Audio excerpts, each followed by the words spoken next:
I was still catching my breath when I reached the front gate of my mansion, sweat cooling on my neck after a long evening run. The sky was sliding into dusk that strange hour when everything feels quieter than it should.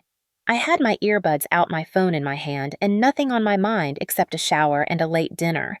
That was when I heard her voice slice through the calm. Him! Stop him! He does not live here. I looked up and saw her. A tall woman in a fitted white dress, blonde hair, pulled tight arms folded like she owned the whole block. Valerie Dane. I had seen her before but never spoken to her. She was already arguing with the guards about something when I arrived, but the way she pointed at me made it clear she had just found a new target. The 3 security guards at the gate reacted instantly. They stepped toward me in a formation I had seen used on intoxicated guests at hotels, not on residents coming home from a workout. The one in front lowered his voice as if delivering a warning. "Sir, step back. This is private property." I stopped walking but did not move back. I had no reason to run, no reason to explain myself. I just watched the guard approach, his hand resting on the cuffs attached to his belt. Valerie let out a breathy laugh. "Oh, please. Owners do not dress like that. Look at him. He is trying to get in before dark." The words stung not because they surprised me, but because of how practiced they sounded, as if she had used the same tone on others before me. A small crowd began forming without me noticing. A man walking his dog slowed down. A couple pushing a stroller paused several feet away. 2 teenagers who had been jogging stopped completely. One of them lifted his phone and began recording. I could feel the attention gathering around me like a tightening ring, every pair of eyes waiting for me to react. But I didn't. I kept my hands at my sides, breathing steady, saying nothing. My silence only made things worse for them. The guard to my left stepped closer, his posture shifting from caution to suspicion. "Sir, I need to see identification. Now." Valerie stepped in front of him as if she were the supervisor. "Check his pockets. He probably does not even have a key." She pointed at the gate behind me, the tall iron bars that led up the long driveway lined with oak trees. He thought he could slip in behind me. Not happening. The youngest guard tightened his grip on the cuffs as if he was waiting for me to make one wrong move. I could see his jaw clench. I had seen that expression before. The one that mixes fear with confidence, the combination that gets people hurt. He said, "Do not make this difficult, sir. Step away from the gate." I finally lifted my head toward them, my breathing calm in a way that annoyed them more than any argument could have. "Are you sure you want to do this?"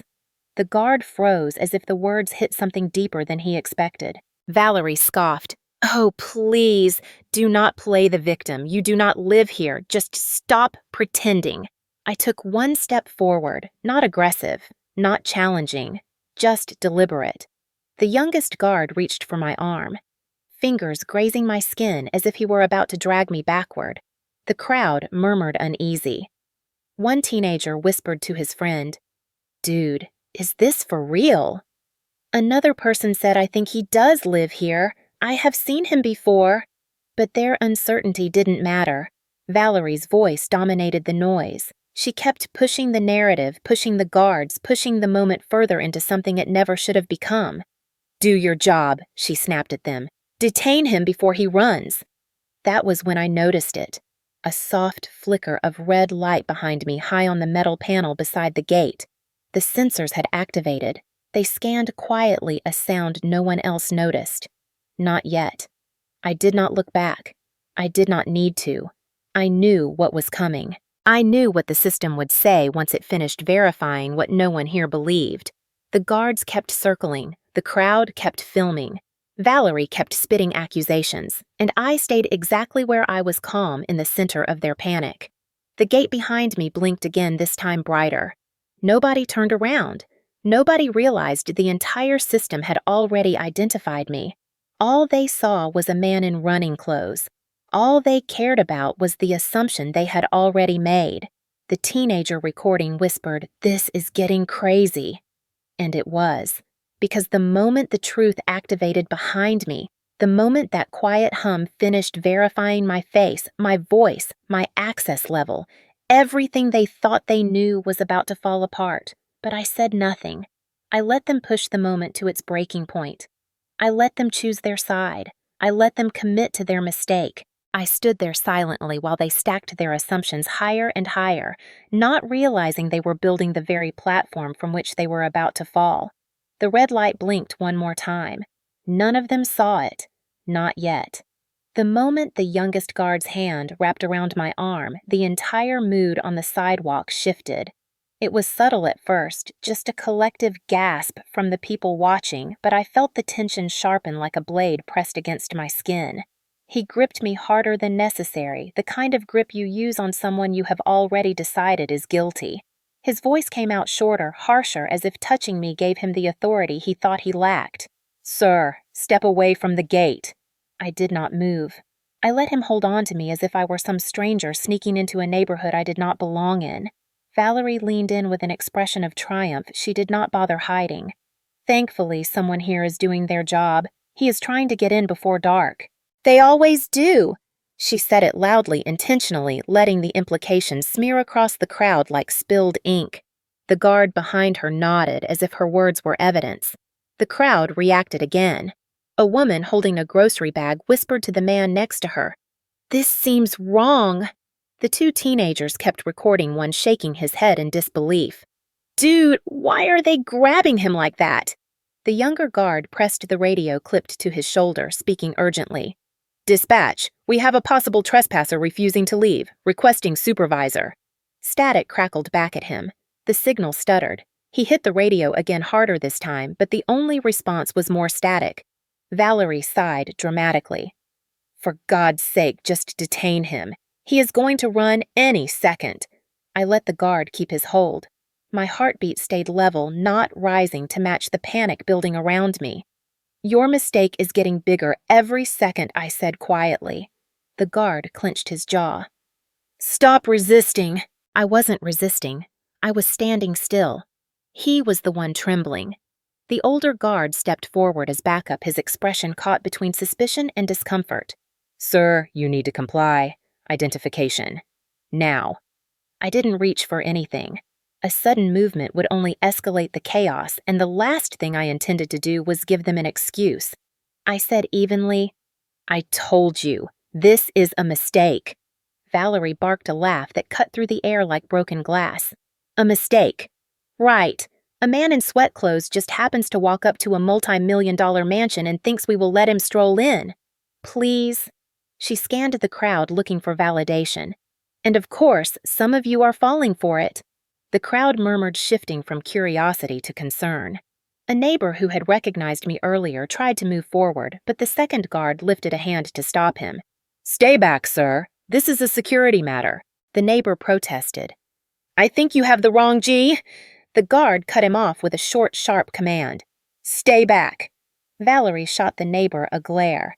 "Let them do their job." She turned back to the guards like she was their supervisor. "Cuff him before he bolts." The younger guard began pulling the cuffs from his belt.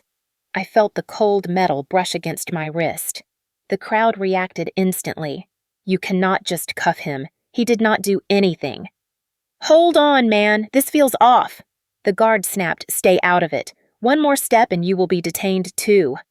The teenagers zoomed their cameras in, capturing every second. The live stream ticker jumped rapidly as comments exploded, the audio from their phone speakers crackling with shock from viewers watching in real time. The guard tugged my arm back. "Sir, this is your final warning. Move away from the gate." That was when the first flicker of blue light from the gate's sensor reflected off the metal of his cuffs. I saw it. He didn't. It flashed like the tiniest pulse of electricity, subtle enough that only someone familiar with the system would recognize it. Valerie kept pushing. "What are you waiting for? Cuff him. He is stalling. He is probably dangerous." Dangerous. That word hung in the air thicker than anything else she had said. Not because it was true, but because of how quickly everyone reacted to it. A woman in yoga clothes backed away. A driver who had slowed down rolled his window up halfway. Even some of the people who had spoken up earlier hesitated. That was the game. Plant the seed, watch it spread, turn fear into justification. The younger guard took the bait. His fingers tightened around my arm. He yanked harder, trying to spin me away from the gate. I didn't move the way he expected. I stayed rooted like the asphalt under my feet. His balance faltered, the momentum collapsing into himself. The stumble embarrassed him in front of the crowd, and humiliation is a dangerous fuel. He shoved again, harder. I could feel the anger rising off him like heat. I looked at him and said very calmly, "You need to stop. No, sir. You need to comply." He said it like a script, like compliance was the only language he understood. The blue sensor behind me blinked again. The young guard raised the cuffs to my wrist. Valerie's voice rose in pitch. "Finally! Do it already!" The moment her words cut through the air, the sensor behind me changed color. Red to blue, blue to green, a full verification cycle. The guards still had no idea what the lights meant, but I knew. It would speak any second. The young guard lifted the cuffs again. My jaw stayed set. The crowd held its breath. And right as he reached for my wrist, the speaker above the gate clicked. The sound was small, but it silenced everything. The click from the speaker was soft enough that it should have gone unnoticed, but in that charged moment, it hit the air like a crack of thunder. Every voice in the crowd died instantly. Even the guard gripping my arm froze, his hand suspended halfway between control and confusion. A faint electrical hum followed a sound I knew as well as the hum of my own heartbeat. It was the sound of the gate's biometric system completing its verification cycle. The color on the sensor behind me shifted one last time, turning a deep, unmistakable green. The speaker cleared with a soft, mechanical tone, then spoke my name in a calm, neutral voice that carried across the entire street. "Welcome back, Mr. Hale." The guard's fingers slipped off my wrist. His grip collapsed. The cuffs clattered uselessly against his belt. One of the teenagers screamed into his live stream. "Bro, did you hear that?" It said his name. The reaction from the crowd hit in waves. A gasp, a whispered curse, someone covering their mouth, a driver leaning halfway out of her car window. Another teenager shouted at his phone. It literally said, "Welcome back." That is not a glitch. Valerie was the only one who did not flinch. She spun around so fast her hair whipped over her shoulder. "No, no, that is impossible. Someone hacked it. Shut it down." The guards looked at her like they were waiting for instructions, but their eyes were fixed on the gate behind me. The voice repeated itself clearer this time, as if it wanted to eliminate all doubt. "Welcome back, Mr. Marcus Hale. Authorized entry detected." A man in a baseball cap turned to the crowd. "He lives here. I knew it. I have seen him jogging past my house at least 50 times. Valerie jabbed her finger toward the panel. "That system is malfunctioning. Anyone can fake audio these days. Do not fall for that. Do not let him in." The guard who had tried to cuff me looked pale now, sweat standing out on his forehead. He pressed the radio again, this time with frantic urgency. "Dispatch, the system is identifying him as the owner. Please confirm. Please respond." More static answered him. Thick, heavy static that crackled through the speaker of his radio like a long exhale from something shutting down. He hit it again and again, each attempt more desperate than the last. Nothing. For the first time, fear overtook the arrogance in his voice. "Something is wrong with my radio." The older guard stepped toward the gate panel. "Sir, we need manual confirmation." He reached out to touch the panel, but the moment his fingertips brushed the glass, the panel flashed bright blue. "Unauthorized user. Stand clear." The guard jerked his hand back as if burned. The crowd gasped again. The two teenagers filming scrambled to get a better angle. Their live stream counters were exploding, numbers jumping toward several thousand. One whispered into his phone mic, "Guys, the house is literally rejecting the guards. This is crazy." Valerie refused to let the moment slip from her control. She marched to the younger guard and hissed loud enough for everyone to hear, "Do not let that thing scare you. He is bluffing. That system must be broken. Do your job and detain him." The guard shook his head, eyes darting between me and the glowing green sensor. "Ma'am, the system just identified him by name. That is not something we can ignore." She glared at him. "You are security. He is in running clothes. It is obvious who belongs here." Her voice cracked slightly at the end, not from anger, but from panic. The certainty she had started with was crumbling right in front of her. The older guard cleared his throat, trying to sound authoritative. "Sir, this does not prove you live here. We still need identification. This could still be a spoof." The moment he said it, the speaker chimed again. This time, the gate's exterior cameras rotated, turning toward the three guards with mechanical precision. "Recognition scan in progress." Valerie took a step back. Why is it scanning them? What is it doing? The cameras locked onto their faces, then shifted to their badges. Red lights flickered across the guard uniforms. The gate's AI spoke again, its tone still neutral but unmistakably firm. "Warning. Security clearance not recognized." Crowd murmurs swelled around us. A woman whispered, "It just denied their badges." "That is not normal," one of the teenagers shouted into his phone. "It is rejecting the guards. Dude, this is insane."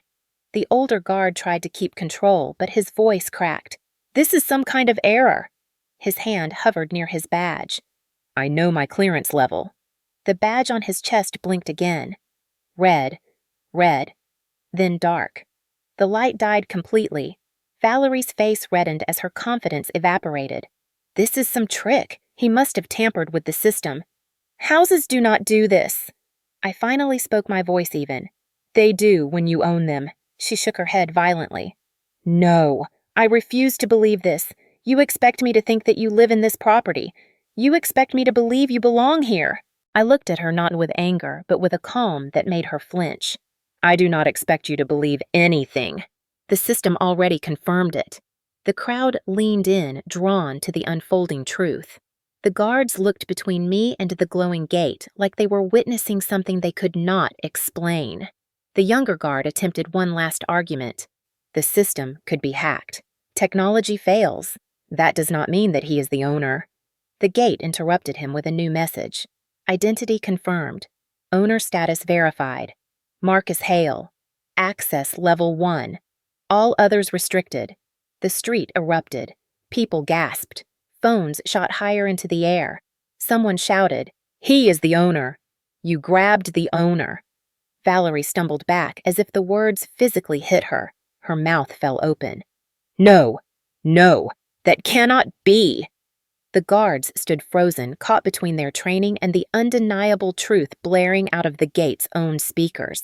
The sensor lights glowed brighter behind me. The gate waited. And I stood there saying nothing, letting the weight of their mistake settle on every face staring at me. For a moment, everything felt suspended as if the night itself had paused to watch what would happen next. The gate had spoken. My name had echoed across the quiet street. Yet the three guards remained frozen, unable to accept what they had just heard. Valerie's face tightened as if the truth were a personal insult. She looked at me, then at the glowing green panel, then back at the crowd, searching for someone, anyone who would validate her denial. No one stepped forward. Instead, the man with the baseball cap, the one who had recognized me earlier, raised his voice with a steadiness that cut directly through the tension. "He lives here. I have seen him jogging every morning. He goes past my house at 7:15. For the first time, the crowd leaned toward him. Not me. Him.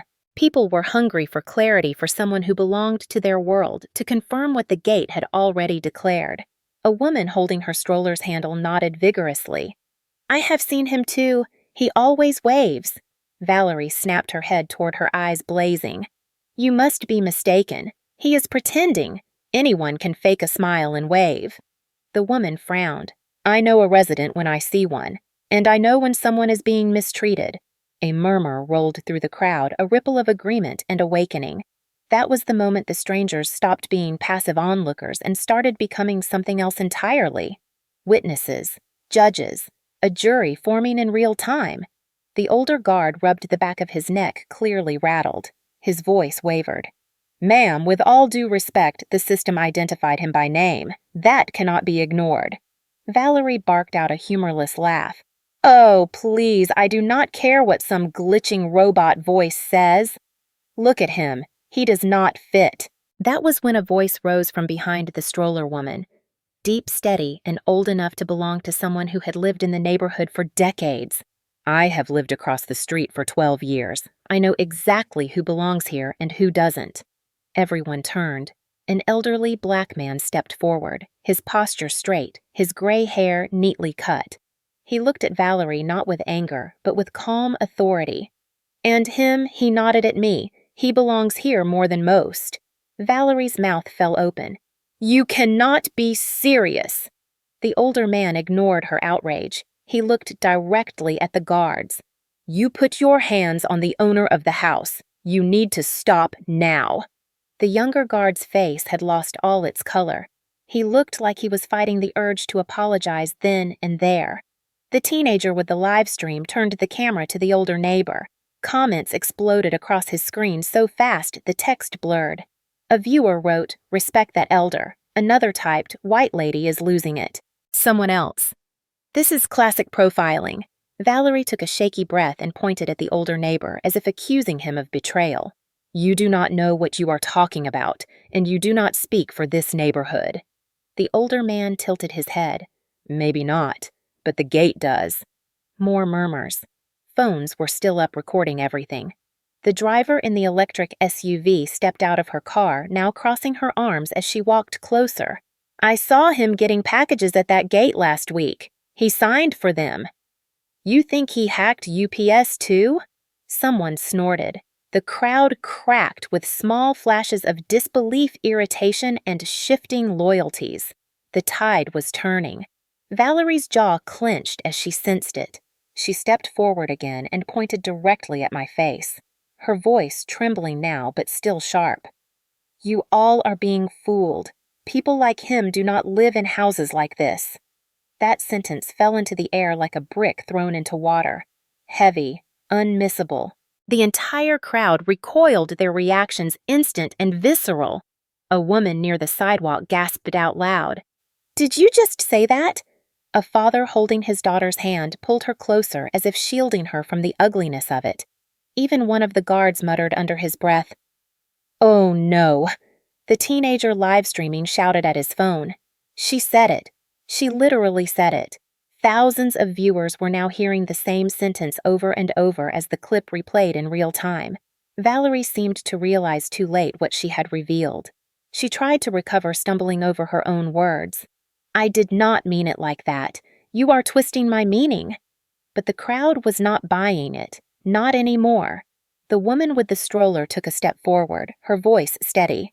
No one twisted anything. We all heard what you meant.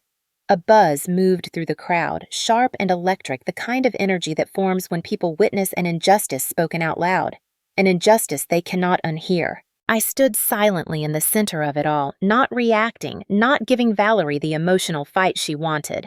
My silence pressed against her louder than any shout. The older guard exhaled, slowly defeated.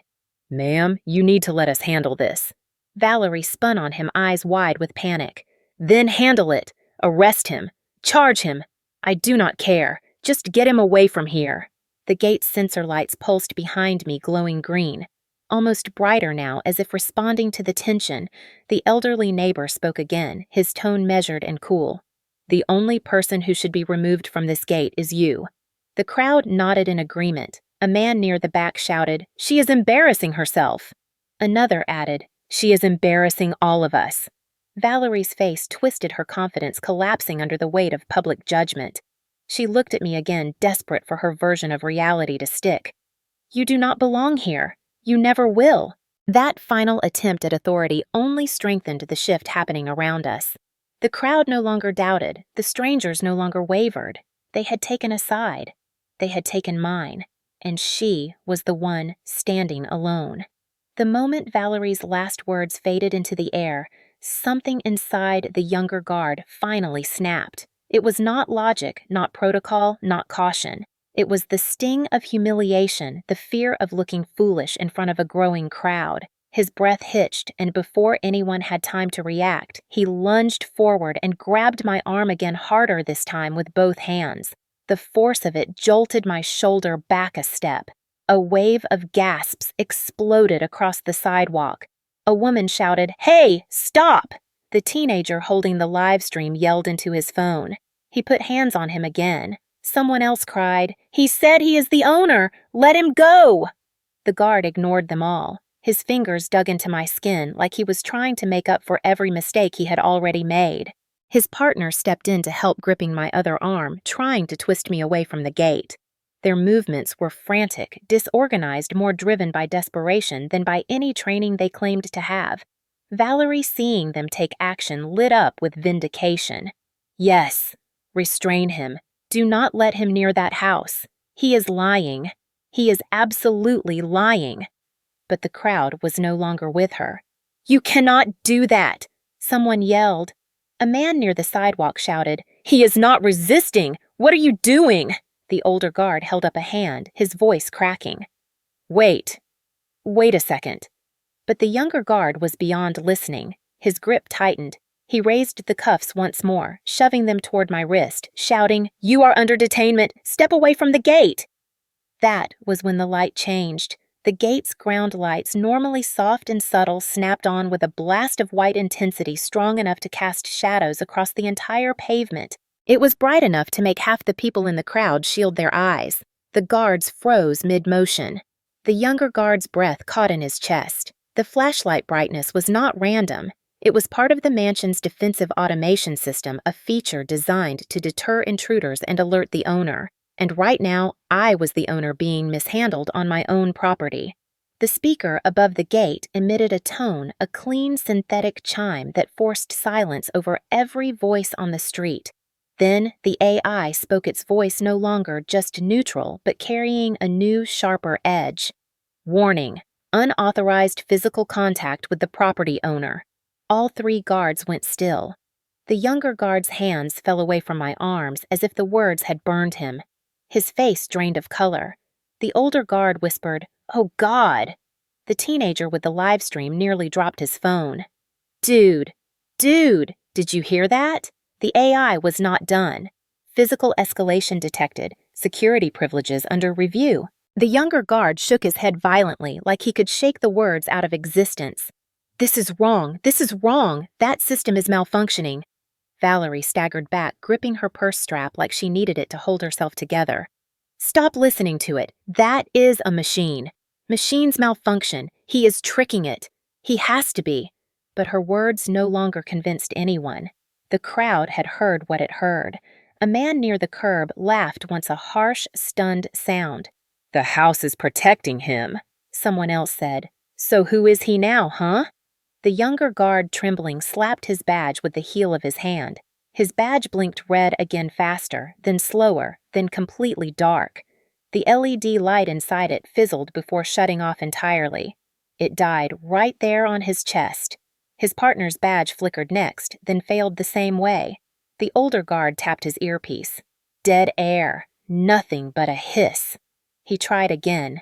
Nothing. All three guards stared at their unresponsive equipment as if watching their authority evaporate in real time. A woman in the crowd whispered, "Their badges just died." "That cannot be normal." A man answered, "It is not. That means the house cut them off." Valerie shook her head, refusing to accept reality as it unraveled in front of her. "He hacked the system. This entire thing is staged. He is dangerous." The AI interrupted her rant with another statement. "Security access suspended. Unauthorized personnel detected within restricted proximity of the owner." The crowd reacted in a way I had felt coming since the moment the gate said my name. It erupted. A wave of voices crashed together. "He is the owner. She is insane." They grabbed the homeowner. The live stream teenager yelled into his phone. "The system just called him the owner again. This is insane. Tens of thousands of people are watching this." The younger guard stepped back like he was standing too close to a fire. "Sir, I did not know. You need to believe me. I did not know." His voice shook. The older guard put a shaky hand on my shoulder, not to detain me now, but in some pleading gesture. "Sir, we were following protocol. We did not mean any disrespect." It was Valerie who snapped first, her composure shattering. "Protocol. You do not follow protocol by letting someone like him walk into a house like this." The older guard recoiled as if her words were a slap. "Ma'am, stop talking. Please stop talking." But she couldn't. Her fear had turned into frantic denial. "He is faking all of it. Nothing about this makes sense. He does not belong here." That is when I spoke, and the street quieted as if the night itself leaned closer to listen. I said, "If I do not belong here, why did the house try to protect me?" This time, every pair of eyes turned to her, not me. And for the first time since the confrontation began, Valerie had no answer. The silence that followed Valerie's stunned expression felt heavier than the glow of the security lights flooding the driveway. The crowd stood still, their faces illuminated in harsh white, as if the entire street had been transformed into a stage built for one purpose, revealing the truth. The guards did not know where to look. The younger guard kept staring at his dead badge like it held answers. The older one watched the glowing gate panel, waiting for it to reverse itself to undo the damage, to admit a mistake that would save them. It would not. The AI had spoken, and now it waited. Slowly, I reached into the pocket of my running shorts. The movement made the guards flinch. The younger guard lifted his hands defensively. "Sir, please." "Whatever you are reaching for, do it slowly." Valerie's voice cracked. "Do not let him touch anything. He is probably pulling up something to override the system. He has already hacked half of it." The SUV driver from earlier shouted back, "Lady, the system is reading you like a stranger. You are the one who does not belong." But I ignored them all. I pulled out my phone, unlocked it with a simple swipe, and lifted it to my ear. The guards held their breath. The crowd leaned in. The night waited. "Naya, activate Hail protocol." The effect was instant. A soft chime sounded from the speaker above the gate, followed by a deeper mechanical hum that vibrated through the metal frame. The gate's glass panel brightened, shifting from green to white. The text on it dissolved, replaced by a series of cascading lines of code moving so fast they looked like falling streams of light. The guards staggered back. "What? What is that?" The younger one whispered. The older guard tried to steady his voice. "The system is running an override. But no. That is not possible without owner authorization." Exactly, someone in the crowd murmured. Valerie shook her head so hard her earrings swung. "No. This is not real. He is doing something illegal. Arrest him. Do something." The gate responded before anyone else could. "Hail protocol initiated. Security override in progress. Immediate clearance reevaluation." The panel beeped sharply. Then names began flashing across the screen. Employee IDs, access levels, shift schedules, security credentials. All of it belonged to the 3 guards standing in front of me. The younger guard stared at the list as it scrolled onto the panel, each line revealing their data. How does he have this? How does he have access to this? The panel chirped again. Access level 3, revoked. Access level 4, revoked. Access level 2, revoked. All 3 lines blinked red. The crowd reacted with a mixture of shock and awe. A man with his phone shouted, "He is firing them! He is firing them right now!" The SUV driver let out a low whistle. "That is what power looks like." Valerie stepped closer, her voice breaking. "You cannot do this. You do not have the right. You are not authorized. Just stop this right now. Stop pretending." But the gate did not acknowledge her. Instead, the AI spoke again, louder and clearer than before. "Security staff clearance denied. Personnel access permanently terminated pending owner confirmation." The guards looked like they had been punched. All 3 badges buzzed weakly, trembled in one last flicker of light, then went completely dark. Their radios gave a final hiss of static before they died too. The younger guard's knees bent as if they might actually give out. He grabbed his dead badge, shaking it like a toy that refused to work. "No, no, come on, come on. Not like this." His partner grabbed his arm. "Stop! It is over." A teenager in the crowd yelled into his stream. He just fired the entire security team on camera. "Chat is going insane." The older guard swallowed hard, trying to speak. "Sir, please, this cannot be final. We were misinformed. We were following procedure." We did not know you were the..." I lifted my hand slightly. He stopped talking immediately. "NIA display verification." The gate responded with a smooth, metallic click. The panel shifted again, this time revealing a high-resolution image. A magazine cover. Forbes. My face centered beneath the headline, Marcus Hale expands global real estate portfolio. A ripple of shock moved through the crowd like a physical force. Someone gasped. Someone else whispered, "No way." Another image replaced the Forbes cover. A ribbon-cutting ceremony. Me standing at the entrance of this very mansion, dressed in a tailored suit, smiling with a pair of scissors in hand. The younger guard covered his mouth with one hand. "Oh, God! Oh, God!" Valerie stumbled backward as if she had been slapped. Her heels scraped the pavement. Her voice trembled uncontrollably. "No! He staged this. This is all fake. This is edited. It has to be." The SUV driver snapped at her. "You cannot edit a gate." The older woman with the stroller shook her head. "You called him dangerous. You called him a trespasser at his own home." The elderly neighbor stepped forward, his voice carrying the weight of decades. "And the house defended him because it knew him better than you ever could." Valerie spun toward me desperately. "Just stop this. You do not belong here. You never have." And that was when I lowered my phone, looked directly at her, and let the last piece drop. "Nia, confirm final status." The AI obeyed without hesitation. Owner Marcus Hale. Authorization full. Status verified. Trespasser detected Valerie Dane. The crowd lost it. Phones shot even higher. Gasps, shouts, curses, laughter. The moment hit like a tidal wave. Valerie staggered back, eyes wide, breath broken. "Trespasser. Her. Not me." Measured calm, unmoved, I finally spoke. "I told you. I live here. You just never bothered to see me." The crowd murmured in stunned agreement. And when the panel dimmed again, signaling the protocol had fully executed, everyone understood one thing clearly. The night had changed, and there was no going back. The street was no longer just a street. It had become a broadcast arena, a digital courtroom where thousands of unseen witnesses were joining every passing second. The teenager holding the live stream stared at his screen with his mouth hanging open as the counter surged wildly. 10,000 viewers. 15. 20. The numbers jumped so fast they looked like they were glitching. Comments rolled upward in a relentless blur. "Fire them all. Classic profiling. I cannot believe what I am watching. This is America in one video." Someone else typed, "Dude, he handled it with silence. Respect."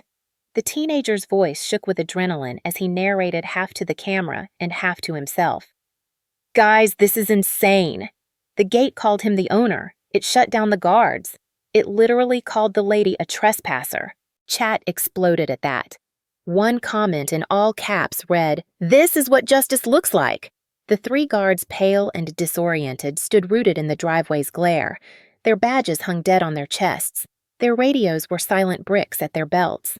They looked less like authority figures now, and more like men who had been stripped of every ounce of power in front of a growing audience, hungry for accountability. The older guard spoke first. His voice was so soft I almost missed it. "Sir, please. This is all over the internet. We are going to lose our jobs. People will think we—" His words trailed off as if he could not bring himself to finish the sentence. The younger guard was shaking, actually shaking. He kept trying to steady his hands, but every time he looked down at his dead badge, another shiver ran through him. The comments poured in faster. They grabbed the owner. Someone else typed, "They better hope he is merciful." But I did not say a word. I simply watched them unravel. The crowd did not stay silent. Not anymore. A middle-aged man with a wireless headset stepped forward and said loudly, "You laid hands on the owner without checking a single fact." "That is negligence," a woman added. "It is worse than negligence. It is bias. And now the whole world is seeing it." The SUV driver pointed at the teenager's phone. "People online are already clipping this. Be ready for the news trucks." Valerie, hearing that, spun toward the live stream like a cornered animal. "Turn that off. Right now. You do not have my permission to film me." The teenager didn't flinch. "It is a public street. I do not need your permission." Those words sent the live stream chat into a frenzy. Another viewer typed "lady losing control" in real time. Someone else wrote, "Too late. Your face is everywhere." Valerie's panic doubled. She grabbed at the air like she was trying to rip the cameras away with sheer force. "Stop filming me! Stop filming this! You are all being manipulated. He is manipulating you." Someone from the crowd shouted back, "The only person manipulating anything is you." The elderly neighbor, still standing firm, shook his head. No one manipulated anything. The truth revealed itself. "You just did not like the answer." Valerie's throat tightened. "You are all blind. You do not see what he is doing." The older guard tried futilely to calm her. "Ma'am, please. You are making this worse." She recoiled as if his words offended her more than the reality around her.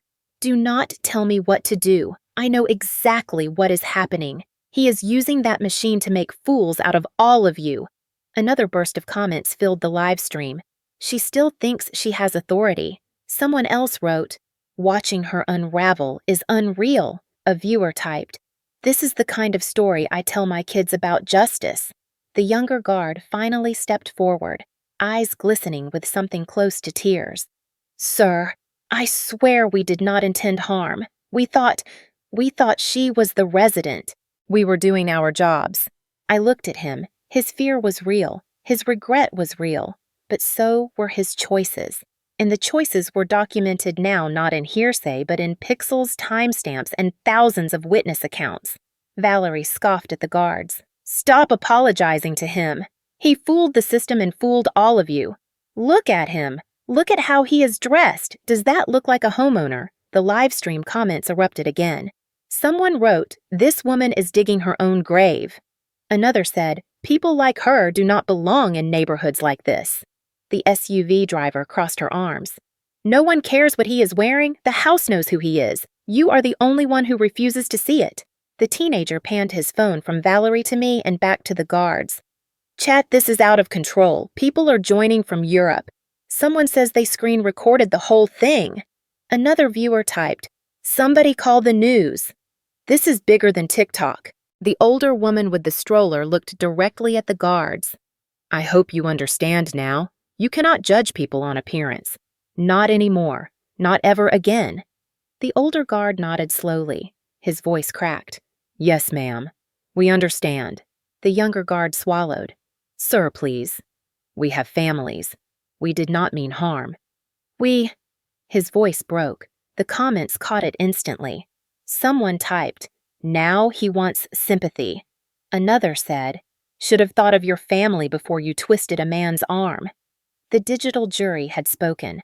The momentum was irreversible. I finally let my words cut through the noise. You were so sure of what I was, so sure of what I wasn't, and now the whole world sees exactly how sure you were. Silence hit the street again. Even live stream chat slowed for a moment. The older guard bowed his head slightly. "Sir, I am sorry. Truly."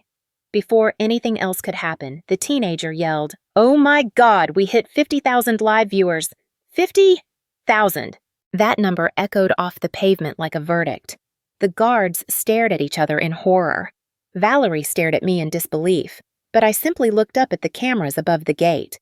The internet had decided their fate long before I spoke, and now the system was waiting for my next command. The moment the teenager shouted that 50,000 people were watching, an eerie hush washed over the street. Even the glow of the mansion lights seemed to dim, as if the house itself was waiting for something more than a command from its owner. The crowd shifted their weight, craning their necks, eyes darting between me, the guards, and Valerie. Phones hovered like a constellation of tiny stars, each one capturing the same unfolding truth.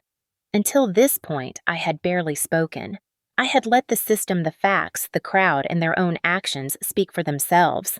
My silence had been a mirror, and everyone had been forced to see their own reflections in it. But the moment had come when silence was no longer enough. I stepped forward, not aggressively, not triumphantly, but with deliberate calm. The guards straightened instinctively. The crowd leaned in as if a single breath from me might topple what little stability remained. The younger guard's lips trembled. He whispered, "Sir, please, let us explain." I raised my hand slightly. The gesture alone silenced him. My voice came out steady level and without anger, but the weight behind it made the air thicken. "You erased me from my own doorway." The words landed with the force of a verdict. No yelling, no heat, just truth. The crowd reacted instantly. A few gasps. Someone whispered, "Oh my God." The teenager's live stream exploded with comments. The line was already going viral. "You erased me from my own doorway." The older guard swallowed hard. "Sir, we are truly sorry." I held up a hand again, not to interrupt, but to make sure every word I said would be heard without interference. "My silence made you uncomfortable. My presence made you suspicious. My clothes made you certain. You did not ask questions. You did not check facts. You judged, then acted as if your judgment was the only truth that mattered." Valerie scoffed loudly, unable to keep still. "You are twisting everything. You showed up sweaty in running shorts. That is not how owners present themselves.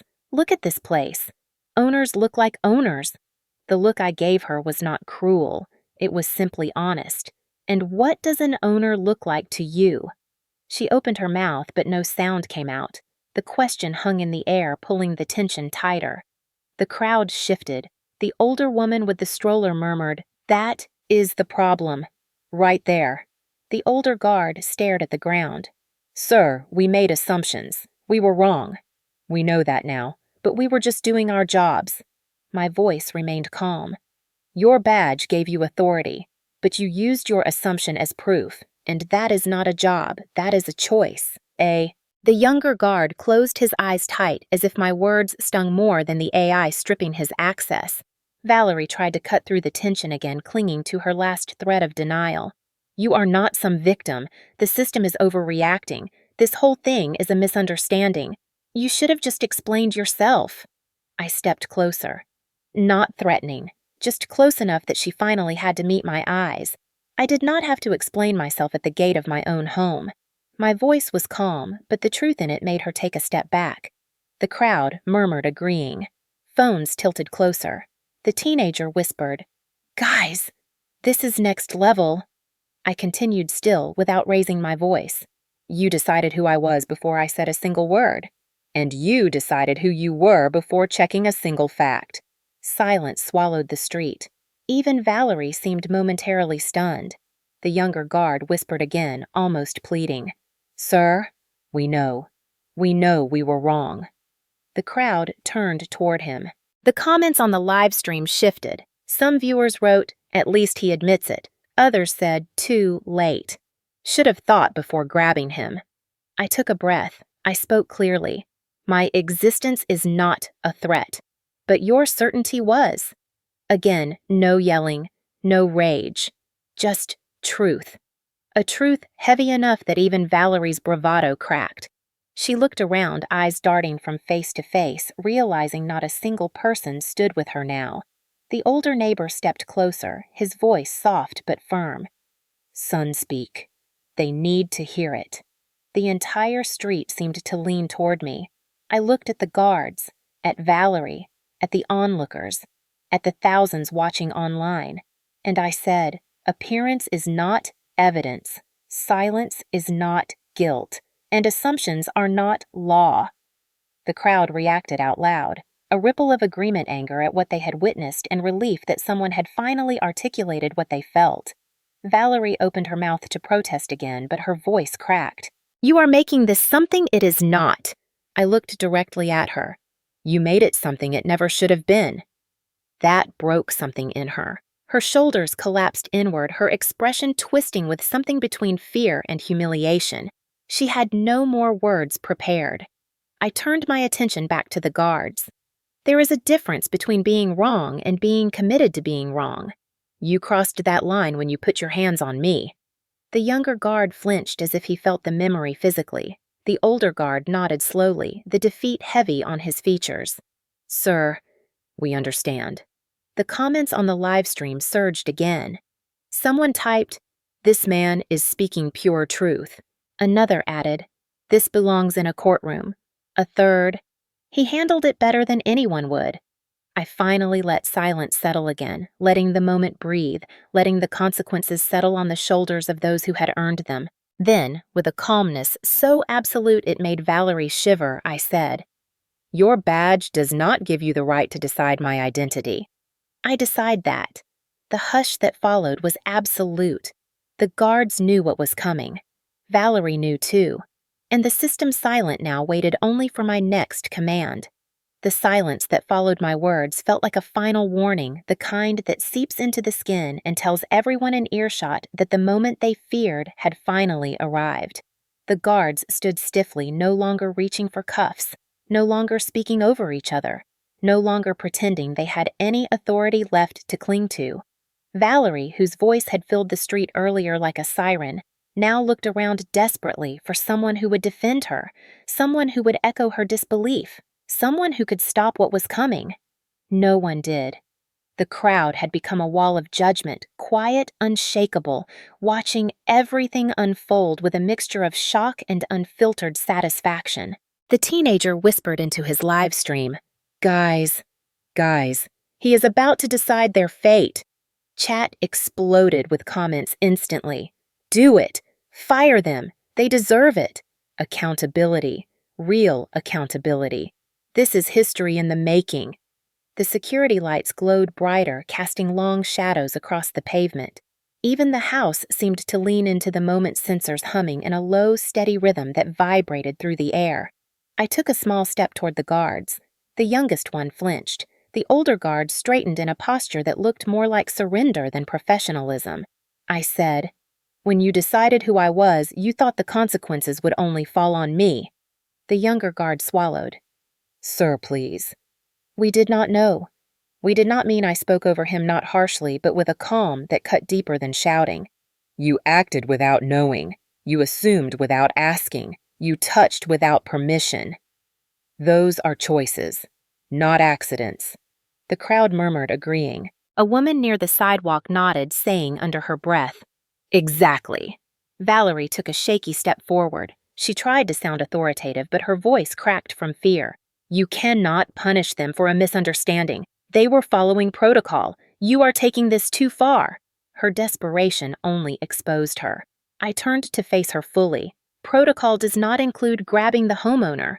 Protocol does not include profiling. Protocol does not include you. The crowd murmured louder. Someone whispered, "He is right." She had no authority whatsoever. A man next to the stroller woman muttered, "She is the reason this even started." Valerie opened her mouth again, but I was done listening to her. I lifted my phone. A simple motion, but the reaction was immediate. The guards gasped softly.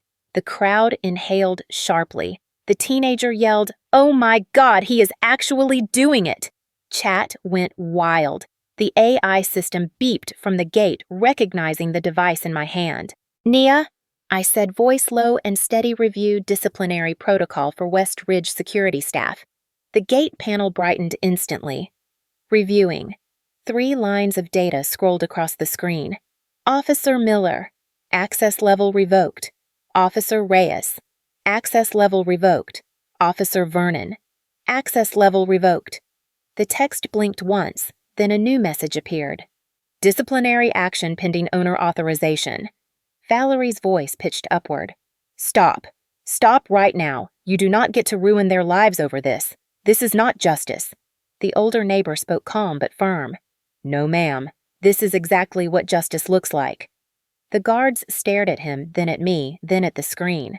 The younger one looked ready to cry.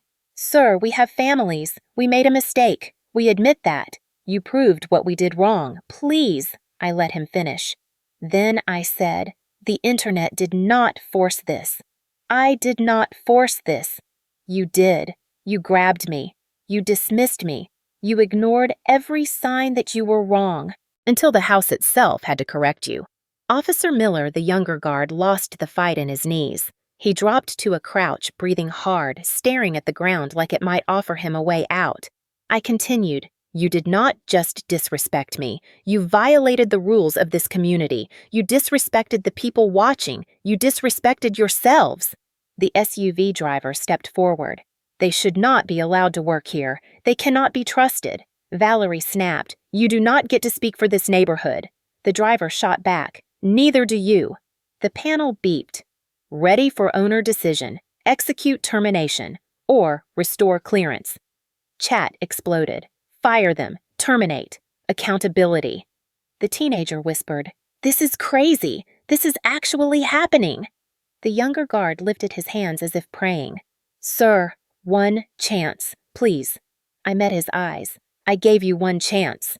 Before anyone realized what I would decide, I spoke clearly. "Nia, execute termination for all three." Valerie screamed, "No!" But her voice was drowned out instantly by the beeping confirmation from the gate. Termination confirmed. Revoking employment status. Revoking clearance. Revoking access to West Ridge Residential Protection Services.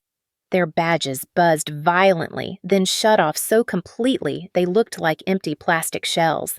Their radios rebooted to a blank screen with a single message. Access denied. The older guard exhaled shakily, the weight of the moment sinking into his shoulders like sandbags.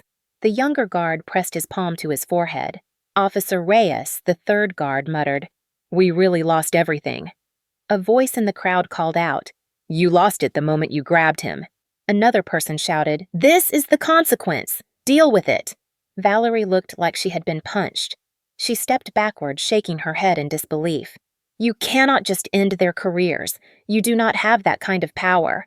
I stepped closer. I kept my voice low. "You mistook my silence for weakness. That is your final mistake." The gates gave a final mechanical lock sealing the termination, and in that moment, the street knew their authority was gone for good. For a long moment after the system confirmed their termination, no one spoke. The street felt suspended in some strange cinematic stillness, as if the night itself wanted to hold its breath for whatever would come next. The three guards stood motionless in the harsh white glow of the driveway lights, their badges now dark, their radios useless, their authority stripped away in full view of the neighborhood and the tens of thousands watching online. Valerie looked like she had been hollowed out, her confidence gone, her certainty shattered. She clutched her purse with shaking hands, eyes darting between me, the crowd, and the glowing panel that had just ended the careers of 3 men. The teenager filming whispered into his phone almost reverently, "Guys, this is unreal." Chat flooded with comments. "This is justice." He didn't yell once. "True power is quiet," someone typed. "This is better than any movie." But I wasn't thinking of the live stream. I wasn't thinking of the crowd. My attention drifted upward to the massive iron gate towering behind me. Tall, dark, silent, waiting.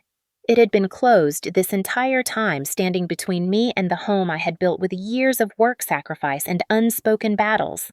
Now it felt like a witness, like it had been watching everything unfold with mechanical patience. I stepped toward it. The sound of my shoes touching the pavement echoed softly, and every head in the crowd turned with a collective shift. The young guard straightened as if expecting to be addressed, but I didn't look at him. I kept walking. The sensors above the gate clicked to life with a low hum. A faint blue light washed across the metal bars, then shifted to green the moment it detected me. The AI's voice emerged from the speaker again, but this time the tone carried something almost ceremonial. "Owner confirmed. Entry authorized."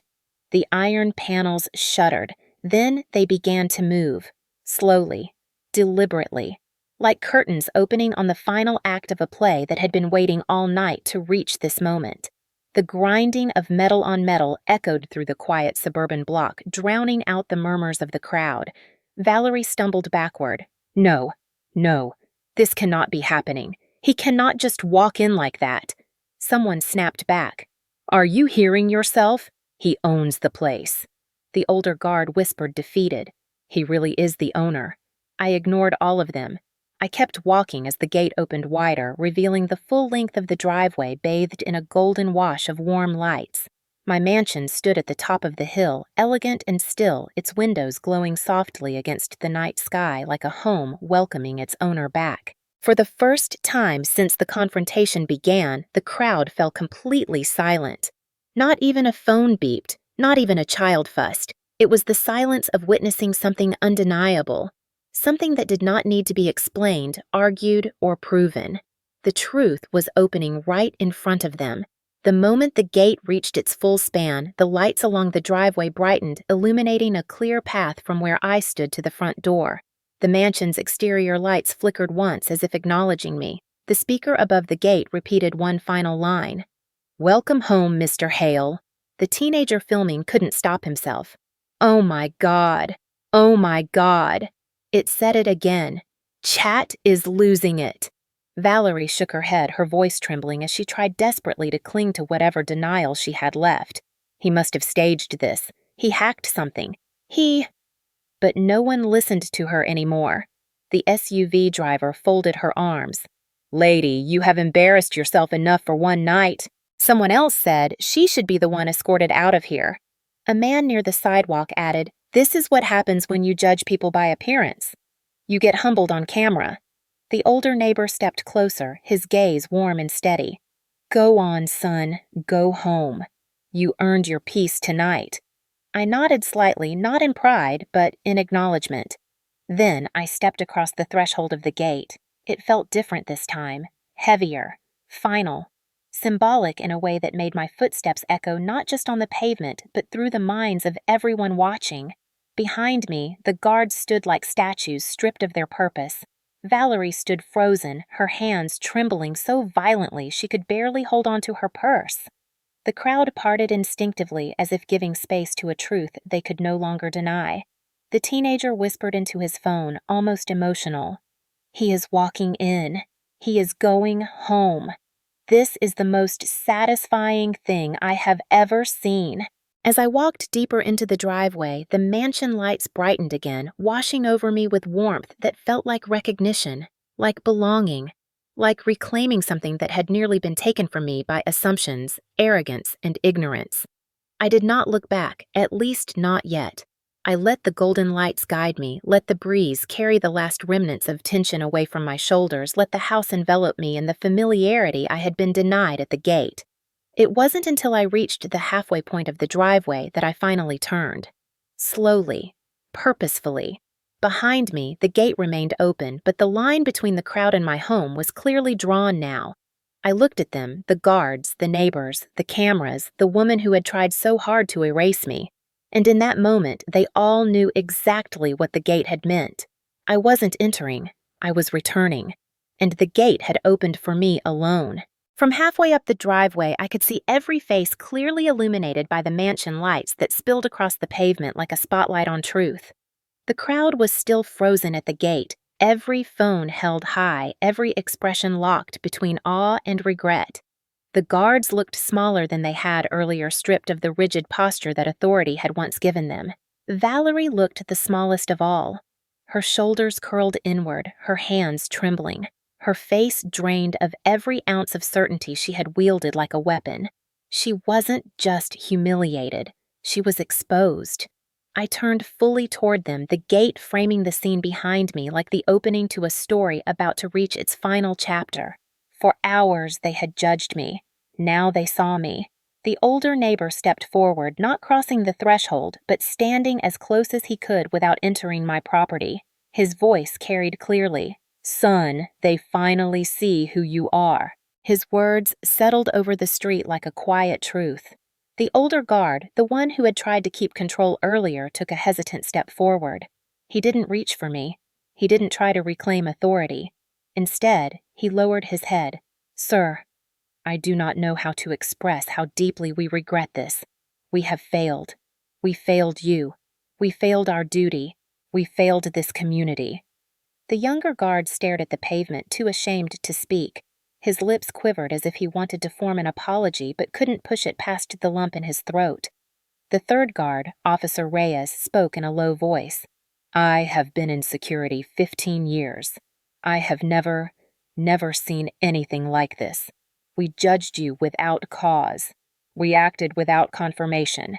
We do not deserve forgiveness, but we are sorry." The crowd murmured. Even the live stream paused for a moment as if tens of thousands of strangers behind their screens were watching with the same collective breath. I held my silence for a moment longer, letting the weight of their apologies rest where they needed to rest. Then I spoke, my voice carrying down the driveway, steady and unshaken. Respect is not about uniforms. It is about character. Some people in the crowd lifted their phones higher to capture the moment. Others lowered them, realizing they wanted to witness this part with their own eyes rather than through a screen. Valerie let out a soft, broken breath, shaking her head like my words couldn't possibly include her. She tried to speak, but her voice cracked. You are twisting everything. You made us think I cut her off gently. I made you think nothing. You saw what you wanted to see. You heard what you wanted to hear. You believed what you wanted to believe. I paused, letting the quiet fill the space between us. The gate behind her glowed with that steady, unwavering green of verification. And here we are. Every word documented, every action recorded, every truth revealed. The teenager holding the live stream whispered, "Guys, this is the line that is about to go viral." The comments rushed in like a flood. He is telling the truth. She had nothing. This man is a king. The SUV driver stepped forward. This whole mess happened because she refused to see the truth right in front of her. The woman with the stroller nodded. And now everyone knows it. Someone else chimed in. I hope this goes to every news channel. People need to see what profiling looks like. Valerie shook her head, desperation trembling in every word. You do not understand. I was protecting this neighborhood. I was trying to keep it safe. You should thank me. A ripple of disbelief moved through the crowd. The older neighbor raised an eyebrow. Thank you. For what? For calling the homeowner a trespasser? Or for telling him he does not belong here? She opened her mouth, but no words came. Her excuses had run out. Her story had collapsed. Her authority had evaporated. I looked at her not with anger, but with a truth she could no longer run from. You did not protect this community. You endangered it. Your voice, your fear, your confidence in your own prejudice. That is what started this. She took a step back. Another. Her back brushed the edge of the gate. For the first time all night, she truly looked afraid, not of me, but of the truth closing in around her. The older guard spoke in a whisper. Sir, is there anything we can do to make this right? I considered him for a moment. Then I shook my head slowly. Some lessons have to be felt to be learned. The live stream chat exploded with approval. That is wisdom. Facts. This guy is speaking scripture. The teenager's voice shook. 100,000 people are watching now. The counter just hit 6 digits. The weight of that number hung over the street like a gavel. Every second was being broadcast. Every word was becoming evidence. I took one more step forward, my shadow stretching across the pavement toward the gate. I looked at every face there, guards, neighbors, bystanders, strangers whose phones glowed with the light of judgment. Now you see who I am. Not because I shouted, not because I argued, not because I begged you to believe me, but because truth does not need permission. It only needs time. The air tightened around the moment, thick with the kind of silence that follows a verdict. The older neighbor wiped at his eyes. The woman with the stroller whispered, "This is what dignity looks like." Even the guards nodded slowly, accepting the truth they had tried so hard to deny. Valerie sagged against the gate, defeated. The house hummed quietly behind me, lights steady and warm, and every person watching, whether on the street or through a live stream, finally understood who I really was. Not an intruder, not a suspect, not a stranger, but the man the house had recognized from the beginning, the owner. For several long seconds, neither I nor the crowd moved. The night felt impossibly still, as if everything that had happened, every accusation, every denial, every revelation hung suspended in the air, refusing to dissipate until the final moment unfolded. The driveway lights behind me glowed in warm gold, pouring across my shoulders like a mantle. The open gate stood between my world and theirs, holding a silence more powerful than the shouting that had filled the street earlier. It was the kind of silence that came after truth had spoken so loudly, so undeniably, that even the wind seemed hesitant to disturb it. Slowly, I turned my back to the crowd. I took a step toward the house. The gravel under my shoes crunched softly, the sound carrying across the driveway like the first note of a closing chapter. The warmth from the mansion lights guided me forward, inviting familiar safe. Behind me, the crowd watched without a single murmur. Even the guards stayed silent, standing in the glow of the gate, stripped of their earlier arrogance and authority. They were no longer security officers tonight. They were witnesses. Valerie stood rigid at the gate's threshold, her fingers pressed into the metal bars as though she needed something solid to anchor herself to. Her expression was a mix of disbelief, humiliation, and a dawning understanding that everything she had insisted, everything she had proclaimed, everything she had weaponized, had crumbled under the weight of reality. I walked farther up the driveway before I finally stopped and turned to face them one last time. My voice carried clearly across the open space. Tonight, you all saw something that should never have happened. No one moved. No one blinked. Even the live stream viewers seemed to hold their breath. I continued. Every assumption, every judgment, every raised voice pointed at me did not come from truth. It came from fear. It came from bias. And it came from ignorance. My tone wasn't angry. It wasn't vengeful. It was simply steady the way truth sounds when it has nothing left to prove. The woman with the stroller nodded slowly, wiping a tear. The elderly neighbor stood with his hands folded in front of him, his eyes softened by pride and sorrow all at once. Valerie stepped forward, her voice trembling. "You are making me out to be the villain. I only wanted to keep this place safe." I shook my head. "No, you wanted to keep it familiar. Safe for you. Safe for your assumptions. Safe for the world you think you understand." She flinched. I didn't approach her or raise my voice. I simply spoke the truth she had spent the entire evening running from. Safety built on exclusion is not safety.